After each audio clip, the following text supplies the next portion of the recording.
Hello students.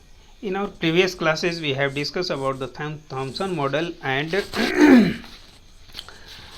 about the discovery of protons and neutrons as well as electrons also.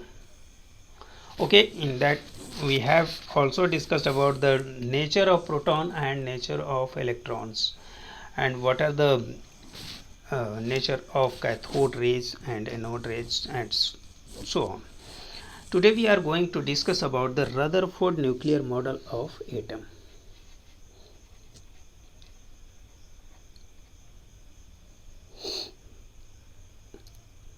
Rutherford's nuclear model of atom. Okay, तो इन्होंने एक experiment किया था और उस पर इन्होंने बताया, कुछ कंक्लूजन निकाला. तो इनका एक्सपेरिमेंट कुछ इस तरह से था. He has a alpha particle source. ये क्या है? अल्फा पार्टिकल सोर्स है. ठीक है,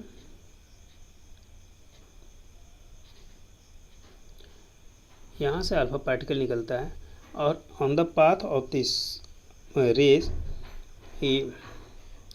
he put a lead plate and a gold foil here. एक इन्होंने क्या रखा? गोल्ड फॉयल रखा. ठीक है, ये क्या है? Gold foil. और इसके बाद में इन्होंने क्या रखा? एक फोटोग्राफिक प्लेट. ये क्या है? Photographic plate. ठीक है, तो क्या हुआ? जैसे ही यहाँ से कोई एक अल्फा रेज निकली तो इन्होंने देखा कि ये रेज स्ट्रेट पाथ में मूव करेगी. भाई अल्फा पार्टिकल का किसी भी रेज का की टेंडेंसी क्या है? It moves in straight way. और गोल्ड फॉयल तक आई. यहाँ पर आने के बाद mostly rays strike on this photographic plate in straight path. ठीक है, ज़्यादातर रेज स्ट्रेट पाथ पर मूव की और कुछ रेज यहाँ से स्मॉल एंगल पर डिफ्लेक्ट हो गई. क्या हो गई? स्मॉल एंगल पर डिफ्लेक्ट हो गई. ठीक है, और बहुत कम रेज, अप्रॉक्स 20,000, नॉट इन 2000, 20,000 में कोई एक रेज लार्ज एंगल पर डिफ्लेक्ट हुआ. मतलब क्या है? इसको हम क्या नाम दिए? Alpha source of alpha particle. Source of alpha particle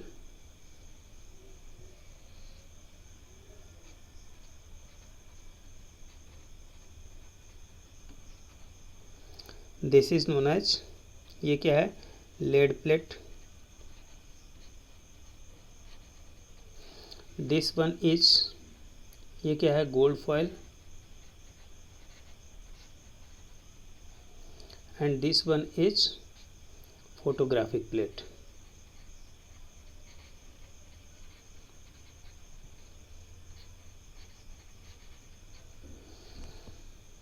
okay, इन्होंने जो एक्सपेरिमेंट किया था उसमें इन्होंने देखा कि पहली बात तो ये है कि अल्फा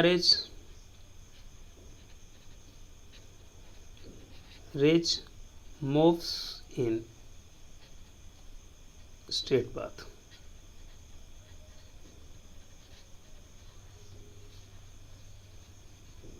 पहली बात तो ये अल्फा रेज या कोई भी रेज होती हैं वो स्ट्रेट पाथ में मूव करती हैं.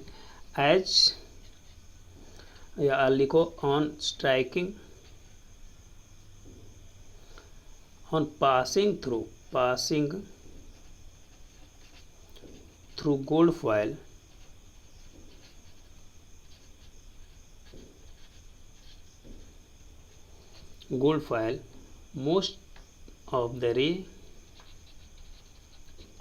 most of the ray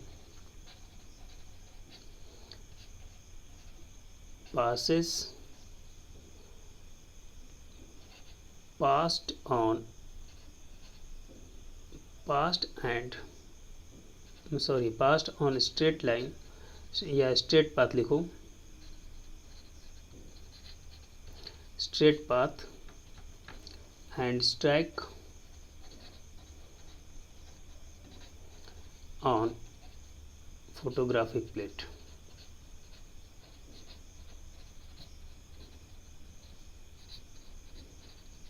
ये हमें कैसे पता चला कि हाँ यहाँ पर स्ट्राइक की? जैसे ही ये फोटोग्राफिक प्लेट पर स्ट्राइक की, यहाँ पर काफ़ी स्पार्क्स दिखे। क्या दिखे? स्पार्क्स दिखे। ठीक है, तो जहाँ जहाँ स्पार्क दिखे तो ये तो समझ में आ गया कि हाँ ये स्ट्रेट पाथ पर मूव करें। बहुत सारे स्पार्क यहाँ दिखे स्ट्रेट पाथ पर, लेकिन बहुत कम यहाँ दिखे और रेयरली काफ़ी लार्ज एंगल पर हुए। सम raise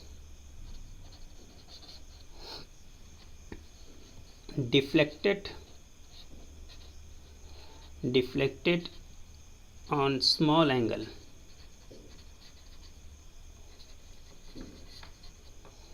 and one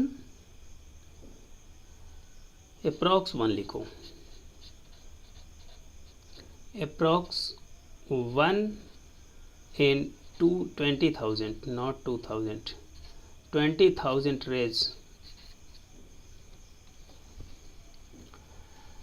deflected on large angle। ठीक है, बहुत कम, मतलब कि एक 20,000 में कोई एक रे लार्ज एंगल पर डिफ्लेक्ट हुआ और कुछ रेज आपने स्मॉल एंगल पर डिफ्लेक्ट हुए। ठीक है, तो उससे उन्होंने कुछ कंक्लूजन निकाले और उनका कंक्लूजन कुछ इस तरह से था।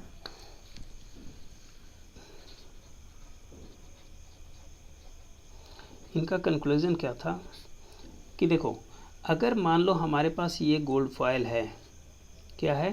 गोल्ड फॉयल है। ठीक है, ये है अपना गोल्ड फॉयल। अगर इस पर कोई रेज स्ट्रेट पाथ में निकल जाती हैं, ठीक है, क्या हो जाती हैं? स्ट्रेट पाथ में मूव कर जाती हैं। ये रेज हैं, कुछ रेज अपने स्मॉल एंगल पर डिफ्लेक्ट हो जाती हैं, स्मॉल एंगल पर डिफ्लेक्ट हो जाती हैं। ठीक है,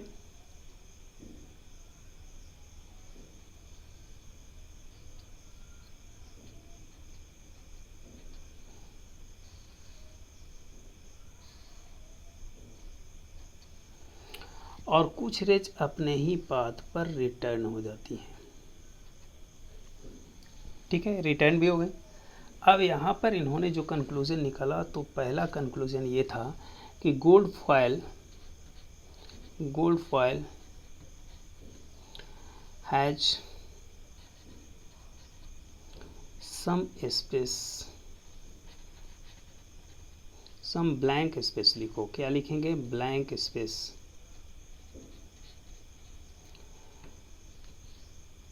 among the एटम्स के बीच में कुछ ब्लैंक स्पेस है जिससे होकर ये सीधे निकल गई, कुछ अपने पाथ से डिफ्लेक्ट हो गई। पाथ से डिफ्लेक्ट होने का मतलब क्या है? अल्फा पार्टिकल किससे पॉजिटिवली चार्ज होते हैं ना, ये पॉजिटिव चार्ज हैं। पॉजिटिव चार्ज रेडियो एक्टिविटी में हम लोगों ने देखा है कि अल्फा रेज किधर मुड़ जाती थी? कैथोड प्लेट की तरफ। मतलब साफ है कि ये पॉजिटिवली चार्ज हैं, और ये यहाँ से डिफ्लेक्ट हो गई, मतलब कि यहाँ पर कोई ना कोई पॉजिटिवली चार्ज पार्टिकल है। ठीक है, यहाँ some rays deflected from the path on straight line, path on not straight line, path on small angle. It means any positive charged particle are there.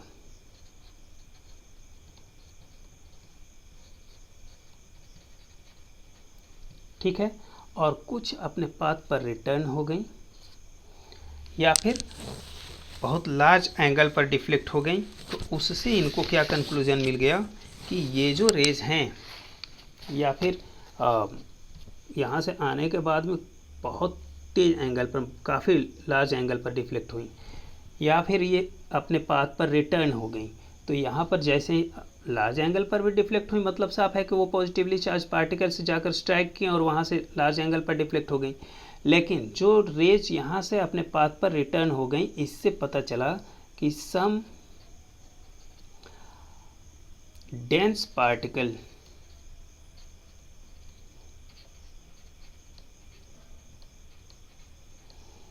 are present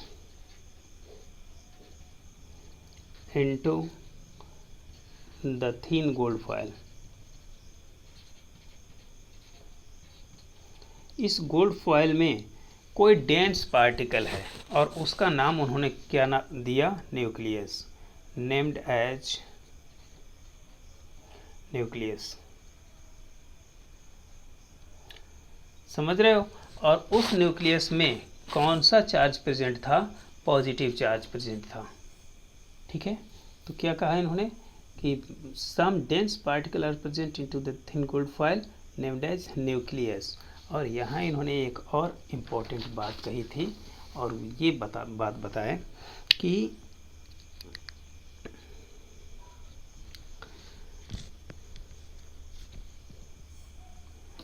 इन्होंने बताया कि the volume occupied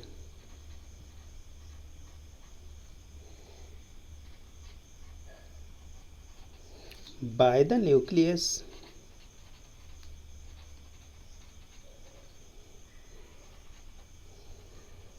is negligible।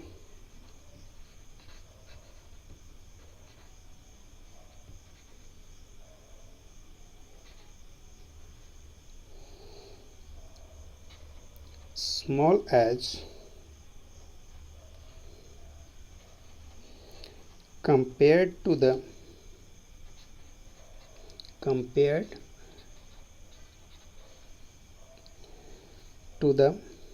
total volume of the atom। Total volume के atom के total volume से अगर compare किया जाए तो इस न्यूक्लियस का जो वॉल्यूम है, न्यूक्लियस ने जितना वॉल्यूम ऑक्युपाई किया है वो क्या है, निग्लिजिबल है। ठीक है, और इन्होंने ये भी बताया कि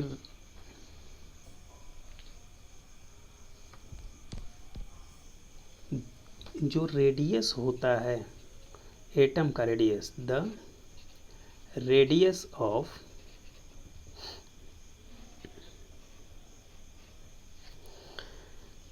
the atom is about 10 to the power minus 10 metre होता है। समझ रहे हो? 10 to the power minus 10 metre.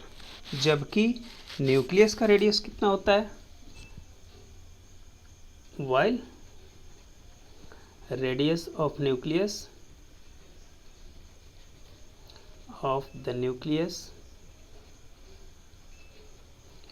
is about 10 to the power minus 15 मीटर। मतलब बहुत कम, बहुत कम, जितना ऑब्जर्व भी नहीं किया जा सकता जल्दी।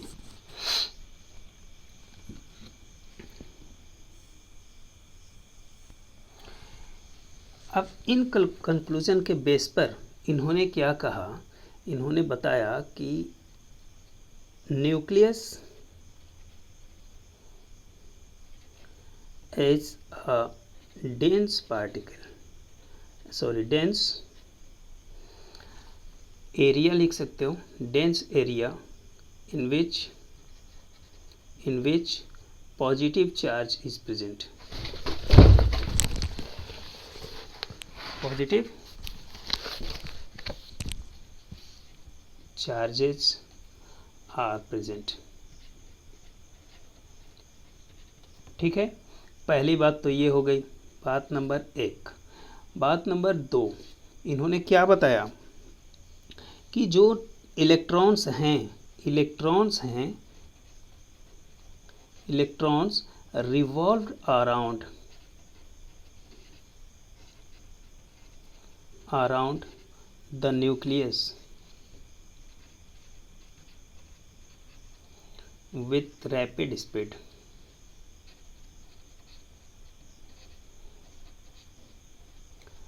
इलेक्ट्रॉन्स जो होते हैं वो न्यूक्लियस के किनारे किनारे बहुत तेजी से सर्कुलर पाथ पर, rapid speed on circular path,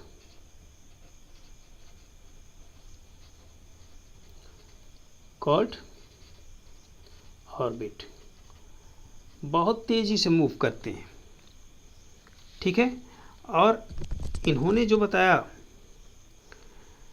वो कुछ सन और प्लैनेट को लेकर, जैसे सन है और उसके किनारे किनारे जो प्लैनेट हैं वो मूव करते रहते हैं सर्कुलर पाथ पर, तो उसकी तरह इन्होंने तो ये बता दिया।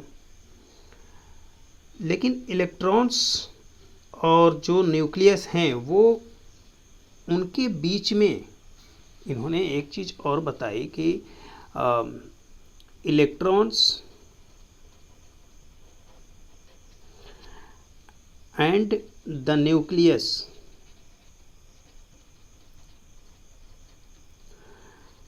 are held together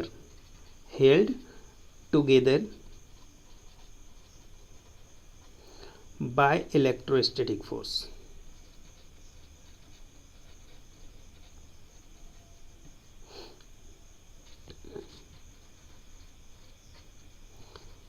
of attraction। मतलब क्या हुआ, इलेक्ट्रोस्टैटिक फोर्स का मतलब क्या हुआ कि यहाँ पर एक, अगर मान लो हमारे पास ये न्यूक्लियस है, ये देखो ये न्यूक्लियस है, ये क्या है, पॉजिटिवली चार्ज्ड है। इलेक्ट्रॉन अपने पाथ पर रिवॉल्व कर रहा है, तो इस पर कौन सा चार्ज है, नेगेटिव, इस पर कौन सा चार्ज है, पॉजिटिव। तो इन दोनों के बीच में एक अट्रैक्शन फोर्स वर्क कर रहा है, जिसकी वजह से ये इलेक्ट्रॉन अपने पाथ पर कंटिन्यूसली चक्कर लगा रहा है। इन्होंने इतना तो बता दिया। इसके बाद ये जो पॉजिटिव चार्ज की बात आती है वो क्यों होती है, तो ये बताया गया कि न्यूक्लियस कंटेन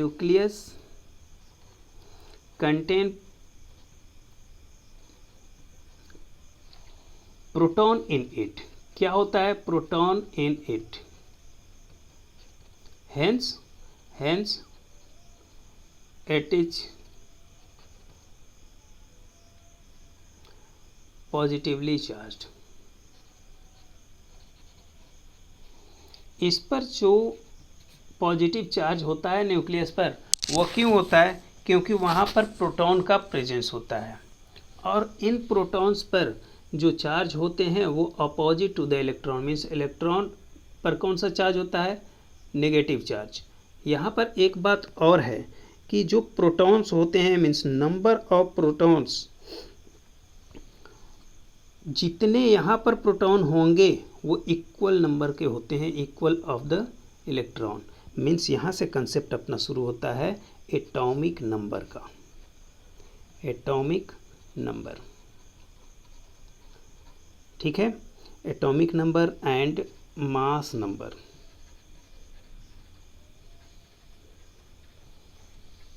अब यहाँ देखो दो बातें आती हैं, एक तो होता है एटॉमिक नंबर, एक होता है मास नंबर। तो एटॉमिक नंबर मतलब क्या हुआ, सीधी सी बात आप कह देते हो नंबर ऑफ एटम्स। नहीं बेटा, एटॉमिक नंबर क्या होता है, number of protons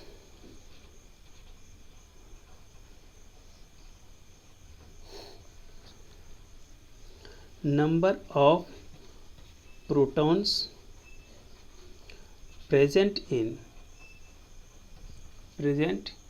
in the nucleus। जितने प्रोटॉन न्यूक्लियस के अंदर प्रेजेंट हैं उसको हम क्या नाम देते हैं, एटॉमिक नंबर। ठीक है, नोन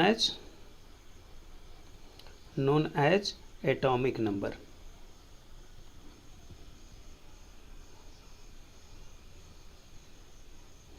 और इसको हम रिप्रेजेंट किससे करते हैं, एटॉमिक नंबर को किससे रिप्रेजेंट करते हैं, कैपिटल जेड से। इतनी बातें तो क्लियर हो गई। अब देखो एक बात तो ये हो गई, पहली बात।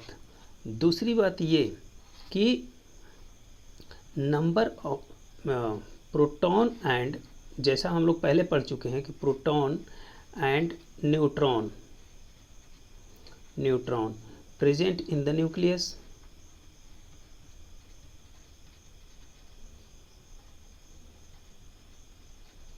न्यूक्लियस में प्रोटॉन और न्यूट्रॉन ये दोनों प्रेजेंट होते हैं, और प्रोटॉन एंड न्यूट्रॉन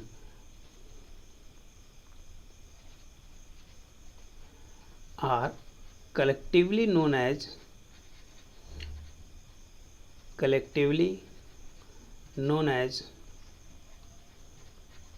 क्या कहते हैं हम इसको, एक साथ इन दोनों को मिला करके क्या नाम दे देते हैं, न्यूक्लियॉन्स।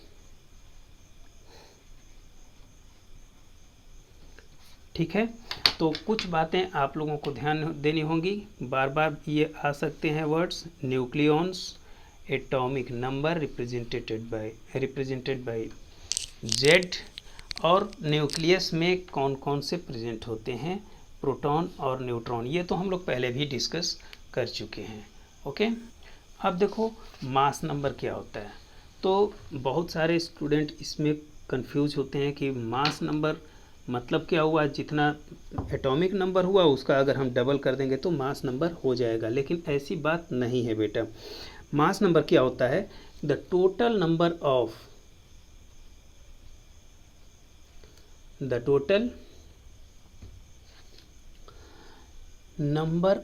न्यूक्लियॉन्स।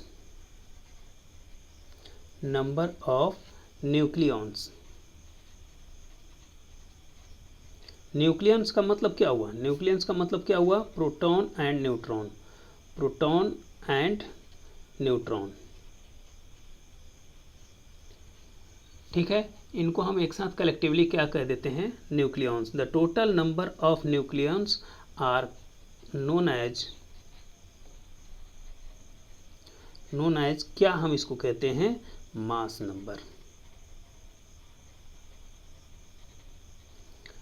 समझ में आया, total number of nucleons are known as mass number. ना कि आप कह देना कि मास नंबर हम अगर जेड को डबल कर दें तो मास नंबर, ऐसा नहीं है। जैसे आप क्लोरीन में जाओगे तो फंस जाओगे, काफ़ी ऐसे एलिमेंट होंगे जिसमें आपको प्रॉब्लम क्रिएट हो सकती है।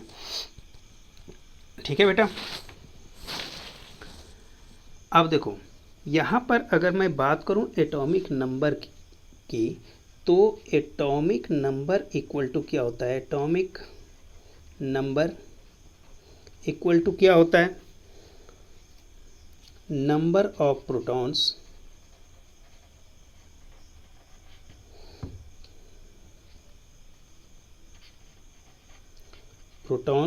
या आप कह सकते हो नंबर ऑफ इलेक्ट्रॉन्स।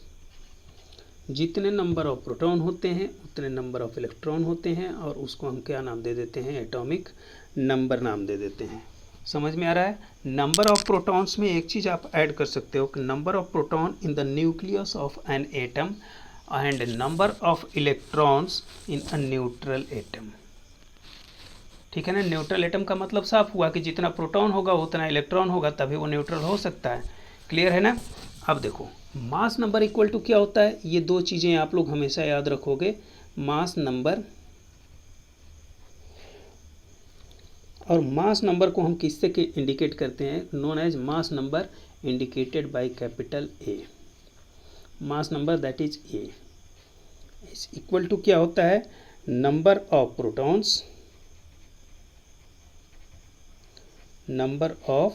प्रोटॉन्स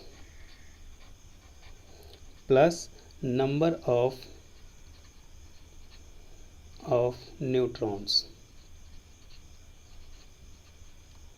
समझ रहे हो, जितने प्रोटॉन के नंबर हैं और जितने न्यूट्रॉन के नंबर हैं, इन दोनों को अगर हम ऐड कर देते हैं तो हमारा क्या मिल जाता है, मास नंबर। करेक्ट है ना। अब नेक्स्ट अगर अपने टॉपिक की बात करें तो यहाँ पर दो टॉपिक और इम्पोर्टेंट हमें दिख रहे हैं, that is known as isotope and isobar.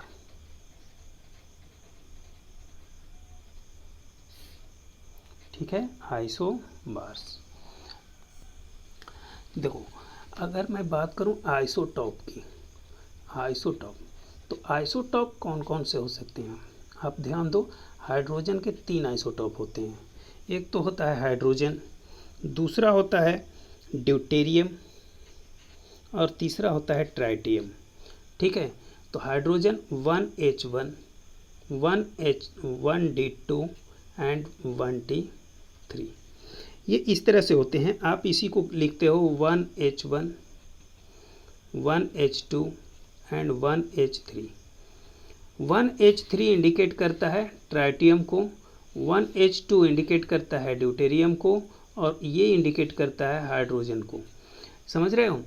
तो ये जो 1H1, इसका मत यहाँ पर आप अगर डिफरेंस देखो तो क्या दिख रहा है, ये जो प्लेस होता है ये होता है एटॉमिक नंबर का, और ये जो प्लेस होता है वो क्या होता है, मास नंबर का। यहाँ देखो मास नंबर डिफर है, ठीक है, लेकिन एटॉमिक नंबर क्या है, सेम। मीन्स आइसोटॉप, आइसोटॉप क्या होता है, सेम एटॉमिक नंबर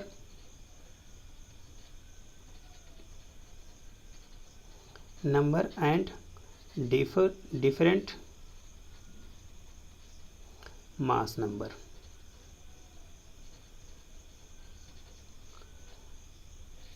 क्या हम कह देंगे इसको, आइसोटॉप। ठीक है, लेकिन अगर मैं बात करूं आइसोबार की,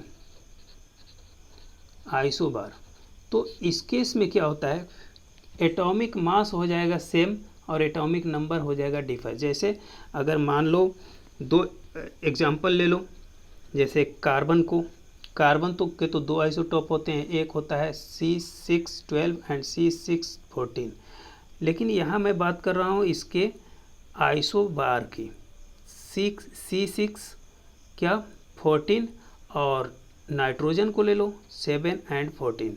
तो देखो यहाँ पर क्या है, मास नंबर है सेम, लेकिन एटॉमिक नंबर क्या हो गया, डिफर। ये हो गया एटॉमिक नंबर, ये दोनों क्या हैं, एटॉमिक नंबर। ठीक है, और ये दोनों क्या हैं, मास नंबर, है ना। तो same mass number means isobar का मतलब क्या हुआ कि same mass number but different atomic number. अब यहाँ कार्बन के केस में एक चीज़ ध्यान में आ गया कि देखो अगर मैं बात करूँ कार्बन के आइसोटॉप की, तो C612 और एक होता है C614, ये दोनों आइसोटॉप हैं। क्यों आइसोटॉप हैं भाई, इस केस में क्या है, आइसोटॉप ऑफ कार्बन, कार्बन। ठीक है, क्यों, क्योंकि इसके एटॉमिक नंबर क्या है, सेम, लेकिन मास नंबर क्या है, डिफर। समझ रहे हो? तो इसको मैं क्या कहूँगा, आइसोटॉप ऑफ कार्बन। लेकिन अगर कार्बन को कंपेयर करूँ नाइट्रोजन से, इस कार्बन को मैं नाइट्रोजन से कंपेयर करूँ, तो यहाँ पर देखोगे कि मास नंबर क्या हो गया, सेम, लेकिन एटॉमिक नंबर क्या हो गया, डिफर। तो इसको मैं क्या कह दूंगा, आइसोबार। ये दोनों क्या हैं, आइसोबार्स हैं। क्लियर है ना? तो ये जो आपके 2 पॉइंट्स हैं, इसको आप लोग क्या करोगे, ध्यान में रखोगे। अब आइसोटॉप, क्लोरीन का आइसोटॉप देख लो। क्लोरीन के आइसोटॉप की अगर मैं बात करूं तो क्लोरीन कितना होता है, क्लोरीन एक तो होता है 17 और 1735, और एक क्लोरीन होता है 1737।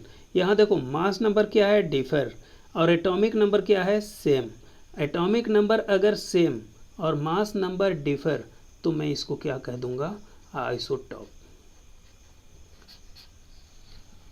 समझ रहे हो? तो ये छोटी छोटी बातें हैं जिसको आपको ध्यान रखना होगा। देखो इन आइसोटॉप्स के साथ एक बहुत इम्पोर्टेंट बात है, और वो ये है कि अगर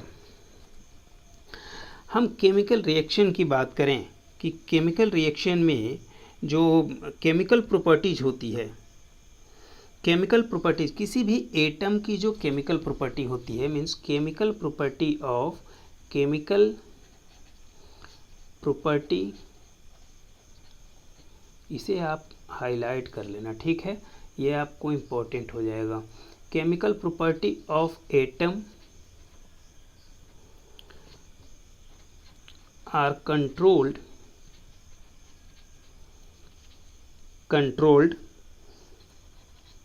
by the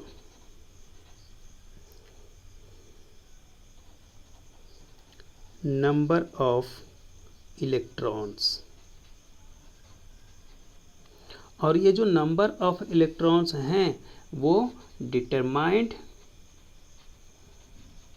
by the number of proton. अब इसमें आपको थोड़ा सा कंफ्यूजन लग रहा होगा। देखो बेटा, केमिकल प्रॉपर्टी ऑफ एटम किसके आइसोटॉप के, किसके आइसोटॉप के, आइसोटॉप्स के जो केमिकल प्रॉपर्टी होती है, आइसोटॉप्स वाले एटम के की जो केमिकल प्रॉपर्टी होगी वो किसके द्वारा कंट्रोल की जाती है, नंबर ऑफ इलेक्ट्रॉन्स के द्वारा। आप नंबर ऑफ इलेक्ट्रॉन्स निकाल लो तो नंबर ऑफ इलेक्ट्रॉन्स से चेक करोगे तो पता चल जाएगा आपको कि केमिकल प्रॉपर्टी उन आइसोटॉप्स की क्या है। लेकिन जो नंबर ऑफ इलेक्ट्रॉन्स हैं ये किसके द्वारा डिटरमाइन किए जा सकते हैं, नंबर ऑफ प्रोटॉन्स के द्वारा। क्यों? क्योंकि number of protons is equal to number of electrons. ये तो आप लोग पढ़ ही चुके हो, क्लियर है ना। तो ये इतनी बातें हैं, इसके बाद हम लोग नेक्स्ट वीडियो में डिस्कस करेंगे अपने अगले टॉपिक को, that is drawback of Rutherford model. और उसके बाद आते हैं अपने थोड़ा सा उसमें मॉडिफाइड करके लाते हैं बोर, ठीक है। तो बोर इम्पोर्टेंट होंगे, रदरफोर्ड क्यों फेल हुए, इस पर हम लोग डिस्कस नेक्स्ट वीडियो में करेंगे। तब तक के लिए थैंक यू।